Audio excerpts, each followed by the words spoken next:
السلام علیکم ورحمۃ اللہ وبرکاتہ نحمدہ ونصلی علی رسولہ الکریم اما بعد فاعوذ باللہ من الشیطان الرجیم بسم اللہ الرحمن الرحیم رب اشرح لی صدری ویسر لی امری واحلل عقدۃ من لسانی یفقہوا قولی۔ آپ سب لوگ کیسے ہیں؟ میں امید کرتی ہوں کہ آپ سب لوگ صحت اور ایمان کی بہترین حالت میں ہوں گے۔ آج سے ہم سورہ فاتحہ شروع کر رہے ہیں، اور اس کو شروع کرنے سے پہلے اللہ تعالیٰ سے کچھ دعائیں کر لیں اور اللہ تعالیٰ کی تعریف بیان کر لیں۔ الحمدللہ الذی بنعمتہ تتم الصالحات، سب تعریف اس اللہ کے لیے ہے جس کے فضل اور انعام سے نیک کام انجام پاتے ہیں۔ اللہ اکبر کبیرہ والحمدللہ کثیرہ وسبحان اللہ بکرۃ واصیلا۔ اللہ سب سے بڑا ہے، بہت بڑا، سب تعریف اللہ ہی کے لیے ہے، بہت زیادہ، اور میں صبح شام اللہ کی پاکی بیان کرتا ہوں۔ ربی زدنی علما، ربی زدنی علما، ربی زدنی علما، اللہم انا نسألک علما نافعا، اللہم انا نسألک علما نافعا، اللہم انا نسألک علما نافعا۔ تو شروع کرتے ہیں سورہ فاتحہ سے۔ سورہ فاتحہ کی پہلی آیت ہے بسم اللہ الرحمن الرحیم۔ بہت سارے صحابہ کرام اور علماء کا اس پہ اتفاق ہے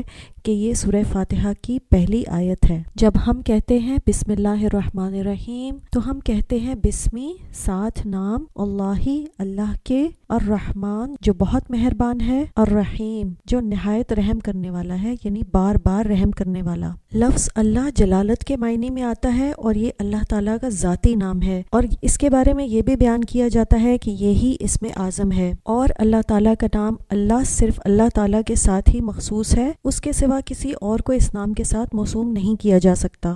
پھر اللہ تعالیٰ کے نام کے ساتھ اللہ تعالیٰ کی دو صفات بیان کی گئی ہیں، الرحمن اور الرحیم۔ الرحمن اور رحیم بہت مبالغے کے صیغے ہیں۔ رحمان بہت بہت بہت زیادہ رحم کرنے والا، پرجوش رحمت والا، یہ بہت زیادہ مبالغے کا صیغہ ہے، یعنی اس لفظ رحمان کے اندر بہت زیادہ وسعت ہے۔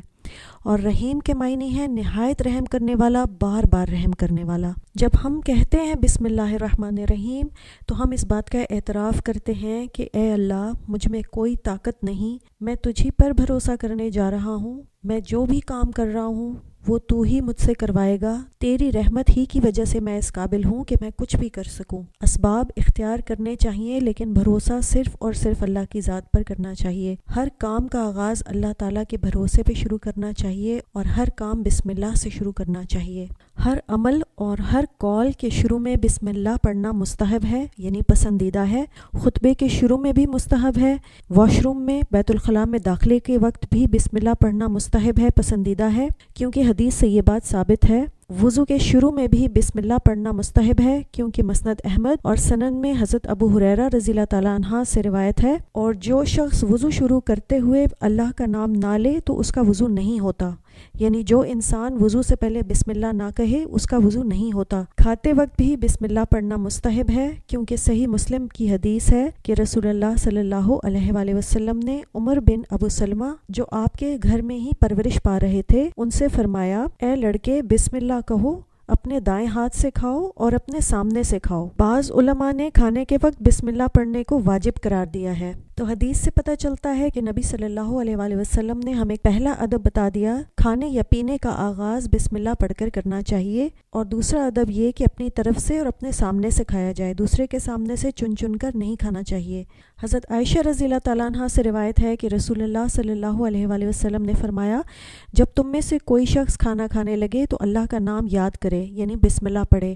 اگر کھانے کے آغاز میں اللہ کا نام لینا بھول جائے تو اس طرح سے کہہ لے، بسم اللہ اولہ و آخرہ، اول اور آخر دونوں حالتوں میں اللہ کے نام سے کھاتا ہوں۔ یعنی اس میں مزید آسانی کر دی گئی ہے کہ اگر آغاز میں بسم اللہ پڑھنا بھول جائیں تو درمیان میں یا آخر میں جب بھی یاد آئے تو بسم اللہ کہہ کر اللہ کو یاد کر لیا جائے۔ حضرت جابر رضی اللہ تعالیٰ عنہ سے روایت ہے کہ میں نے رسول اللہ صلی اللہ علیہ وآلہ وسلم کو فرماتے ہوئے سنا، آپ فرما رہے تھے، جب آدمی اپنے گھر میں داخل ہوتا ہے اور داخل ہوتے ہوئے اور کھانا کھاتے وقت اللہ کا ذکر کرتا ہے، یعنی بسم اللہ کہتا ہے، تو شیطان اپنے ساتھیوں سے کہتا ہے، یہاں تمہارے لیے نہ رات گزارنے کی جگہ ہے اور نہ رات کا کھانا۔ اور جب داخل ہوتا ہے لیکن داخل ہوتے وقت اللہ کا نام نہیں لیتا، یعنی بسم اللہ نہیں کہتا، تو شیطان کہتا ہے تمہیں یہاں رات گزارنے کا ٹھکانہ مل گیا ہے، اور جب کھانے کے وقت بھی اللہ کا نام نہیں لیتا تو شیطان کہتا ہے تمہیں رات کا ٹھکانہ اور کھانا دونوں مل گئے ہیں۔ یہ صحیح مسلم کی حدیث ہے۔ حضرت حذیفہ رضی اللہ تعالیٰ عنہ سے روایت ہے کہ جب ہم رسول اللہ صلی اللہ علیہ وآلہ وسلم کے ساتھ کسی کھانے میں شریک ہوتے تو ہم کھانے میں اس وقت تک ہاتھ نہ ڈالتے جب تک رسول اللہ صلی اللہ علیہ وآلہ وسلم اپنا ہاتھ ڈال کر پہل نہ فرماتے۔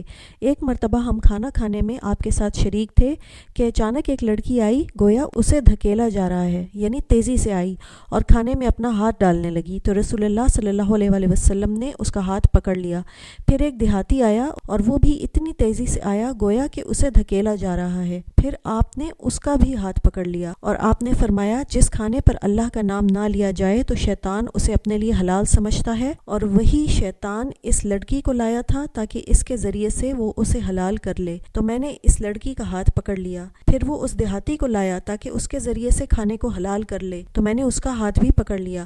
قسم ہے اس ذات کی جس کے ہاتھ میں میری جان ہے، یقیناً اس شیطان کا ہاتھ ان دونوں کے ہاتھوں سمیت میرے ہاتھ میں ہے۔ پھر آپ نے اللہ تعالیٰ کا نام لیا اور کھانا تناول فرمایا۔ یہ صحیح مسلم کی حدیث ہے۔ تو اس سے پتہ چلتا ہے جب کھانے پہ اللہ کا نام نہ لیا جائے تو شیطان اور اس کے چیلے ہمارے کھانے میں شرکت کرتے ہیں، اس لیے کھانا کھانے سے پہلے بسم اللہ ضرور پڑھ لینی چاہیے۔ حضرت امیہ بن مخشی صحابی رضی اللہ تعالیٰ عنہ روایت کرتے ہیں کہ رسول اللہ صلی اللہ علیہ وآلہ وسلم تشریف فرما تھے اور ایک آدمی بغیر بسم اللہ پڑھے کھانا کھا رہا تھا، حتیٰ کہ جب اس کے کھانے کا صرف ایک لقمہ باقی رہ گیا اور اسے اس نے اپنے منہ کی طرف اٹھایا تو یاد آنے پر اس نے کہا بسم اللہ اولہ و آخرہ، تو نبی صلی اللہ علیہ وآلہ وسلم مسکرائے اور فرمایا شیطان اس کے ساتھ کھانا کھاتا رہا، بس جب اس نے اللہ کا نام لیا تو اس نے اپنے پیٹ کا سارا کھانا قے کر کے باہر نکال دیا۔ ان ساری روایات سے پتہ چلتا ہے کہ نبی صلی اللہ علیہ وآلہ وسلم نے ہمیں کتنی کثرت سے اس بات کی تاکید کی ہے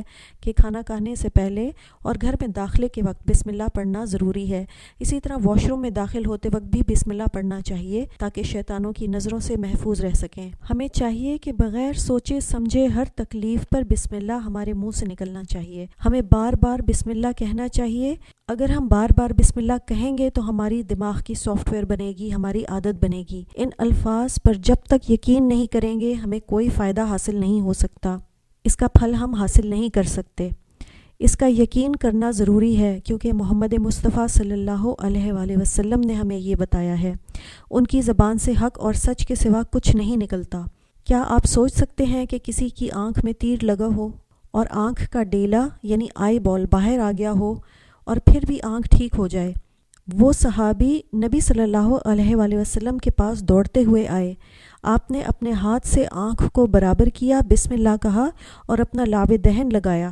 صحابی کہتے ہیں مجھے آج تک یہی نہیں پتہ چلا کہ کس آنکھ میں مجھے تیر لگا تھا، سبحان اللہ۔ ایک اور روایت میں ہے کہ عبداللہ بن عتیق رضی اللہ تعالیٰ عنہ کی آنکھوں میں کمزوری تھی، سیڑھی سے اترتے ہوئے ان کی ٹانگ ٹوٹ گئی۔ حضرت عبداللہ بن عتیق وہ صحابی ہیں جنہوں نے اس یہودی کو قتل کیا تھا جو اللہ کے رسول صلی اللہ علیہ وآلہ وسلم کے خلاف بدزبانی کرتا تھا۔ اسی کو قتل کر کے یہ نیچے آ رہے تھے تو نیچے آتے وقت ان کی ٹانگ ٹوٹ گئی۔ اس وقت تو وہ گدھے پر بیٹھ گئے، جب نبی صلی اللہ علیہ وآلہ وسلم کے پاس گئے تو ان سے اترا نہیں جا رہا تھا۔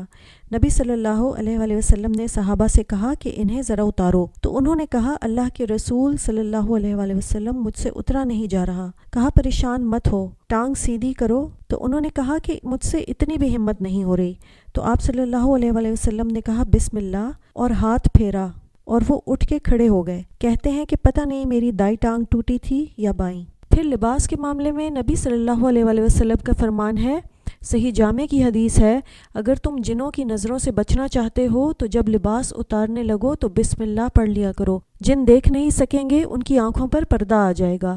اگر بسم اللہ نہیں پڑھو گے تو جیسے انسانوں کی نظر لگتی ہے ویسے ہی جنوں کی نظر بھی لگتی ہے۔ تو اپنا لباس اتارنا ہو یا بچے کے کپڑے تبدیل کرنے ہو، نیپی وغیرہ چینج کرنا ہو تو بسم اللہ پڑھ لینا چاہیے۔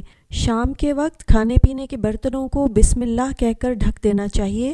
جس دروازے کو بسم اللہ کہہ کر بند کیا جائے اسے کوئی جن کوئی شیطان کھول نہیں سکتا، اس لیے رات کے وقت یا دن کے وقت جب بھی دروازہ بند کریں تو دروازہ بند کرتے وقت بسم اللہ پڑھ لینا چاہیے۔ واش روم کا دروازہ بند رکھنا چاہیے کیونکہ واش روم میں اکثر جن اور شیاطین بسیرا کرتے ہیں، اور دروازے کو بند کرتے ہوئے بسم اللہ کہنا چاہیے۔ اگر ہم رسول اللہ صلی اللہ علیہ وآلہ وسلم کے احکامات پر عمل کریں گے تو ہم ہر طرح کی نظر، اچھی ہو یا بری، جن ہو یا انسان، ہر نظر سے ہم محفوظ ہو جائیں گے اور اس سے ہونے والی ذہنی اور جسمانی بیماریوں سے بھی محفوظ رہیں گے۔ حضرت اسامہ بن عمیر نے روایت کیا ہے کہ میں نبی صلی اللہ علیہ وآلہ وسلم کے ساتھ اونٹ پر آپ کے پیچھے سوار تھا۔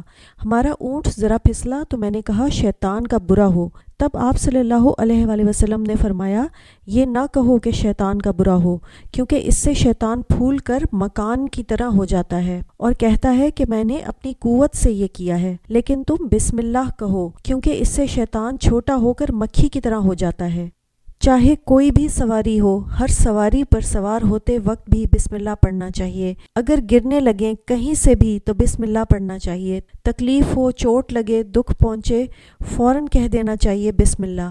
ایک بار نبی صلی اللہ علیہ وآلہ وسلم کے پاؤں پر ایک صحابی کا پاؤں آ گیا۔ انہوں نے لوہے کی جوتی پہنی ہوئی تھی۔ جو ہی ان کا پاؤں آپ صلی اللہ علیہ وآلہ وسلم کے پاؤں پر آیا، آپ صلی اللہ علیہ وآلہ وسلم نے فرمایا بسم اللہ اور ہاتھ سے انہیں پیچھے کر دیا۔ صحابی پریشان ہو گئے کہ مجھ سے یہ کیا ہو گیا۔ ساری رات پریشانی میں سوئے کہ صبح اگر میرے بارے میں آیت اتر آئی تو میرا کیا بنے گا۔ پھر سوچا کوئی نہیں، اللہ تعالیٰ خیر کرے گا۔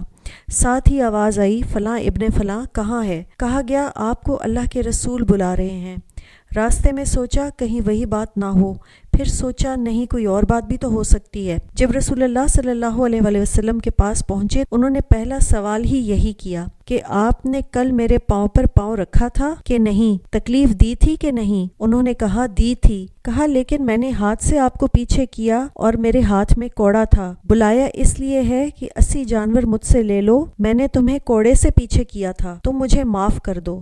تو ہم اتنے شفیق، اتنے رحیم نبی کے امتی ہیں، لیکن ہم نے اپنے نبی کو اور اپنے نبی کی سنتوں کو بھلا دیا۔ سنن نسائی کی روایت ہے کہ طلحہ رضی اللہ تعالیٰ عنہ جن کا ہاتھ نبی صلی اللہ علیہ وآلہ وسلم کا دفاع کرتے ہوئے شل ہو گیا تھا، جب تلوار لگی تو کہا ہس، تو آپ صلی اللہ علیہ وآلہ وسلم نے فرمایا میرے صحابی تم ہس نہ کہتے بلکہ بسم اللہ کہتے تو اللہ کے فرشتے تمہیں یہاں سے اٹھا لیتے، دشمن کا وار تم پر نہ ہونے دیتے اور دشمن کو شکست بھی دے دیتے۔ یہ بسم اللہ کی برکت کی وجہ سے ہے۔ پھر آتا ہے الرحمن الرحیم، یہ دونوں اللہ تعالیٰ کی صفات ہیں۔ الرحمن بہت بہت زیادہ پرجوش رحمت والا، بہت رحم کرنے والا، اور رحیم بار بار رحم کرنے والا۔ اللہ تعالیٰ سورہ بنی اسرائیل میں فرماتا ہے کہہ دیجئے کہ تم اللہ کو اللہ کے نام سے پکارو یا رحمان کے نام سے، جس نام سے پکارو اس کے سب نام اچھے سے اچھے ہیں۔ صحیح بخاری اور مسلم میں حضرت ابو ہریرہ رضی اللہ تعالیٰ عنہ سے روایت ہے کہ رسول اللہ صلی اللہ علیہ وآلہ وسلم نے فرمایا بے شک اللہ تعالیٰ کے 99 نام ہیں،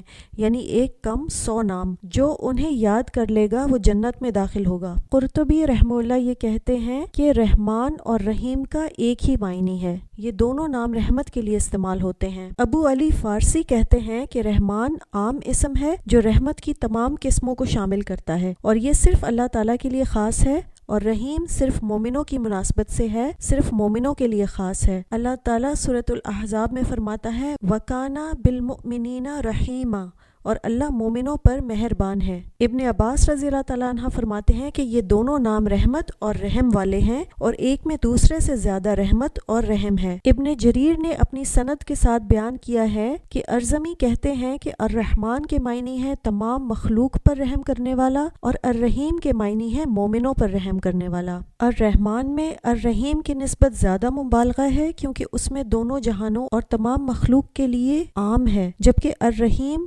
مومنوں کے ساتھ خاص ہے۔ اللہ تعالیٰ کا اسم پاک رحمان بھی اللہ تعالیٰ ہی کے ساتھ مخصوص ہے، اس کے سوا کسی اور کو اس نام کے ساتھ موسوم نہیں کیا جا سکتا۔ اللہ تعالیٰ نے سب سے پہلے اسم پاک اللہ کا ذکر کیا ہے کہ اس نام میں اس کا کوئی شریک نہیں، اور صفات میں سب سے پہلے اس کی صفت الرحمن بیان کی گئی ہے، اور اس نام سے بھی اللہ کے سوا کسی اور کو موسوم کرنے سے منع کر دیا گیا ہے۔ حضرت ابو ہریرہ رضی اللہ تعالیٰ عنہ سے روایت ہے کہ رسول اللہ صلی اللہ علیہ وآلہ وسلم نے فرمایا، اگر مومن کو اللہ تعالیٰ کے عذاب کے بارے میں صحیح علم ہو تو کوئی بھی اس کی جنت کی خواہش نہ کرے، اور اگر کافر کو اس کی رحمت کے بارے میں علم ہو تو کوئی بھی اس کی رحمت سے مایوس نہ ہو۔ الرحمن الرحیم کی زیادہ ڈیٹیل آیت نمبر 3 میں آئے گی، کیونکہ وہاں پر بھی الرحمن الرحیم والی صفات کا ذکر کیا گیا ہے۔ دوسری آیت ہے الحمدللہ رب العالمین، سب تعریفیں اور شکر اللہ ہی کے لیے ہے جو تمام جہانوں کا پالنے والا ہے۔ الحمدللہ ہی کے معنی ہے کہ شکر صرف اللہ تعالیٰ ہی کے لیے خاص ہے، اس کے سوا جن معبودوں کی عبادت کی جاتی ہے یا اس نے جو بھی مخلوق پیدا فرمائی ہے ان میں سے کوئی بھی اس کا مستحق نہیں ہے، اس لیے کہ اس نے اپنے بندوں کو تمام بے حد و حساب نعمتوں سے سرفراز فرمایا جنہیں اس کے سوا کوئی شمار نہیں کر سکتا۔ اس نے اپنی اطاعت کرنے کے لیے تمام اسباب، تمام چیزیں ہمیں عطا فرما دیں، فرائض ادا کرنے کے لیے اپنے بندوں کو تمام جسمانی طاقتوں سے نوازا، پھر دنیا میں رزق کی فراوانی عطا فرمائی اور زندگی گزارنے کے لیے کسی حق کے بغیر مختلف قسموں کے اور شکلوں کی نعمتیں ہمیں عطا فرمائیں، اور اس نے ہمیں ان تمام اسباب اور ان تمام اعمال کے بارے میں بتا دیا اور ان اعمال پر عمل کرنے کی ہمیں دعوت بھی دی جو ہمیشہ کی نعمتوں کے مقام، جنت کی ہمیشہ کی زندگی کا ذریعہ ہیں۔ تو اسی لیے اول اور آخر اسی ذات پاک کی حمد ہے۔ ابن جریر رحمہ اللہ کہتے ہیں کہ الحمدللہ ثنا کا کلمہ ہے، یعنی تعریف کا کلمہ ہے، اس کے ساتھ اللہ تعالیٰ نے خود اپنی ثنا بیان فرمائی ہے، اور اپنے بندوں کو بھی اس نے یہ حکم دیا ہے کہ وہ بھی اس کی ثنا بیان کریں، اس کی تعریف کریں۔ اس نے ہمیں یہ حکم دے دیا ہے کہ جب میری ثنا بیان کرنے لگو تو الحمدللہ کہو۔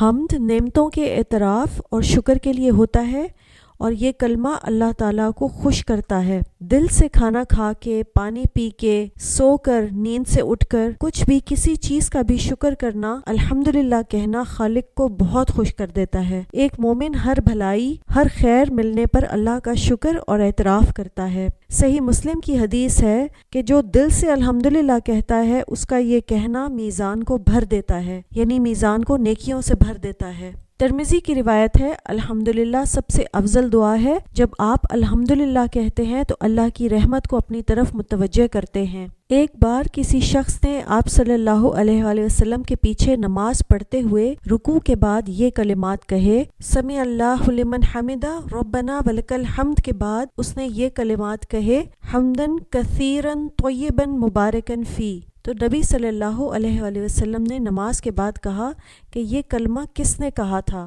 کیونکہ میں نے دیکھا 30 سے زیادہ فرشتے لپکے اس کلمے کو اٹھانے کے لیے۔ نبی صلی اللہ علیہ وآلہ وسلم رکوع کے بعد یہ دعا پڑھا کرتے تھے، اللہم ربنا لک الحمد ملء السماوات وملء الارض وملء ما شئت من شیء بعد اہل الثناء والمجد لا مانع لما اعطیت ولا معطی لما منعت ولا ينفع ذا الجد منک الجد۔ اے اللہ، اے ہمارے رب، تیرے ہی لیے ہے ہر قسم کی تعریف جس سے کہ آسمان بھر جائیں اور زمین بھر جائے، اور اس کے بعد ہر وہ چیز جسے تو چاہے کہ وہ بھر جائے۔ تو تعریف اور بزرگی کے لائق ہے، جو تو عطا فرمائے اسے کوئی روکنے والا نہیں، اور جو تو روک لے اسے کوئی عطا کرنے والا نہیں، اور کسی صاحب حیثیت کو اس کی حیثیت تیرے ہاں کوئی فائدہ نہیں دے سکتی۔ حمد کے معنی ہے تعریف، اور تعریف اس کی جس میں کوئی خوبی ہو اور جس سے ہمیں کوئی فائدہ حاصل ہو۔ اللہ ہی وہ ذات ہے جو ہر خوبی کا مالک ہے، اور ہمارے پاس جو بھی نعمتیں ہیں، جو کچھ بھی ہے، وہ اللہ تعالیٰ ہی کی طرف سے ہے۔ لفظ اللہ کے معنی ہے جس کی عبادت محبت اور تعظیم کی وجہ سے کی جائے، عزت کی وجہ سے کی جائے، جو سب سے حقیقی معبود ہے اور جو ہمارا رب ہے جس کی ہم عبادت کرتے ہیں۔ وہ ہستی جس کی عبادت محبت اور تعظیم یعنی عزت کے ساتھ کی جائے، صرف کسی مجبوری کے ساتھ نہیں یا کسی جبر اور زبردستی سے نہیں۔ سب تعریف اور شکر ہمارے رب کے لیے ہے جو رب ہے سارے جہانوں کا۔ رب وہ ہوتا ہے جس میں 3 صفات پائی جائیں، خالق، مالک اور مدبر، یعنی رب وہ ہے جو پیدا کرتا ہے، جیسے قرآن میں آیت ہے جس کا ترجمہ ہے، یہی اللہ تمہارا رب ہے، اس کے سوا تمہارا کوئی معبود نہیں، ہر چیز کو پیدا کرنے والا رب وہ ہے جو خالق ہے، بنانے والا۔ دوسرا معنی ہے مالک، یعنی اس میں مالک ہونے کی صفت پائی جاتی ہے۔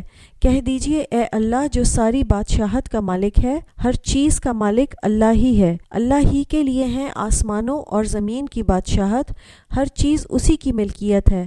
یعنی اس نے صرف پیدا ہی نہیں کیا بلکہ وہ مالک بھی ہے، اونرشپ بھی اسی کے پاس ہے۔ اور رب کی تیسری صفت ہے کہ وہ مدبر ہے، یعنی ہر چیز کی تدبیر کرنے والا، سارا نظام بھی چلانے والا ہے۔ ایسا نہیں ہے کہ اس نے پیدا کر دیا ہے، وہ مالک بھی ہے لیکن وہ پیدا کر کے ایک طرف بیٹھ گیا ہے اور لوگوں کے اختیار میں دنیا کو دے دیا ہے کہ وہ جیسے چاہیں چلائیں۔ نہیں، وہ ان کا انتظام بھی کر رہا ہے، ایک چونٹی تک کی پوری تدبیر کہ وہ کیسے نکلتی ہے، کیسے کھانا تلاش کر کے اپنے اوپر اٹھا کر اپنے بل میں واپس جاتی ہے، چونٹیاں کیسے ایک سیدھی لائن میں تمیز اور خاص طریقے سے چلتی ہیں۔ قرآن میں آتا ہے اللہ آسمان سے زمین تک ہر معاملے کی تدبیر کرتا ہے، تمام معاملات کی تدبیر، پھر وہ معاملہ اس کی طرف ایک دن میں اوپر جاتا ہے جس کی مقدار 1000 سال کے برابر ہے جو تم شمار کرتے ہو، یعنی انسانی گنتی کے مطابق۔ جب بھی ہم رب کا لفظ کہیں گے اس سے مراد ہے خالق، مالک اور مدبر، اور وہ تمام جہانوں کا رب ہے، یعنی رب العالمین تو تمام جہانوں کا رب۔ اور عالم میں اللہ تعالیٰ کے علاوہ جتنی بھی مخلوق ہے اس سب کے لیے لفظ عالم استعمال ہوتا ہے، اور جتنی بھی اس کی مخلوقات ہیں وہ اس کے خالق ہونے کی دلیل ہے، ثبوت ہے، نشانی ہے کہ کوئی ان چیزوں کا پیدا کرنے والا ہے اور وہ ہمارا رب ہے، اور وہ ہمارا رب اللہ ہی ہے۔ اور جتنی بھی مخلوق میں نشانیاں ہیں وہ ساری اس کے خالق ہونے کا ثبوت ہیں، دلیل ہیں۔ سورہ فاتحہ کی تیسری آیت ہے اعوذ باللہ من الشیطان الرجیم الرحمن الرحیم، بڑا مہربان اور نہایت رحم والا ہے۔ تو جیسے ہم شروع میں پہلی آیت میں بسم اللہ الرحمن الرحیم میں بھی رحمان اور رحیم کے بارے میں پڑھ چکے ہیں۔ رحمان اور رحیم اللہ تعالیٰ کی صفات ہیں، جو ہم نے پہلے لفظ پڑھا اللہ جو لفظ جلالہ ہے، یہ اسی کی صفات ہیں، رحمان اور رحیم۔ رحمان کہتے ہیں وسیع رحمت والے کو، بہت بہت زیادہ رحمت والے کو، اور رحیم کہتے ہیں بار بار بار بار رحم کرنے والے کو۔ رحمان میں عام رحمت پائی جاتی ہے جو عام اور خاص سب کے لیے ہے، یعنی انسان، جن، حیوان، کافر، فاجر، مومن، متقی سب کے لیے ہے۔ اور رحیم میں خاص رحمت کی طرف اشارہ ہے جو صرف مومنوں کو حاصل ہوگی۔ اللہ تعالیٰ ارحم الراحمین ہے، اس کی رحمت سب کے لیے ہے لیکن دنیا میں، جبکہ آخرت میں اس کی رحمت اس کے خاص بندوں کے لیے ہے جو اس پر ایمان لائیں گے، جو اس پر توکل کریں گے اور اس کی عبادت اور اطاعت کریں گے۔